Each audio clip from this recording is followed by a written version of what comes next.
Hello বন্ধুরা, দেখো কি আমরা কি বলেছে 2 to the power 30, 2 to the power 31, 2 to the power 32, 2 to the power 33 সংখ্যাটি কত দ্বারা বিভাজ্য। দেখো 12 13 14 15 অপশন দিয়েছে। 2 টু দি পাওয়ার 30 সবার মধ্যে কমন আছে, তাহলে সবার মধ্যে থেকে নিলে এটা 2 টু দি পাওয়ার কত হবে, এটা 30 যদি কমন নিয়ে নিই তাহলে এটা 1 হবে, প্লাস এটা কত হবে 30 যদি নিয়ে নিই তাহলে 2 টু দি পাওয়ার কত হবে 1 হবে, প্লাস 2 টু দি পাওয়ার কত হবে 2 হবে, প্লাস 2 টু দি পাওয়ার কত হবে 3 হবে, তাই না? তাহলে 2 টু দি পাওয়ার 30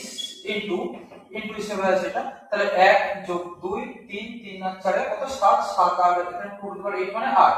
8 এটা 4 এটা 2 এটা 1 যোগ করলে কত 4 4 12 2 14 আর 1 15। তাহলে বলেছে এই সংখ্যাটা কত দ্বারা বিভাজ্য, এর মধ্যে কোন সংখ্যাটা 2 টু দি পাওয়ার 30 ইনটু 15 আছে 15 আছে, তাহলে অবশ্যই 15 দ্বারা বিভাজ্য হবে, তাহলে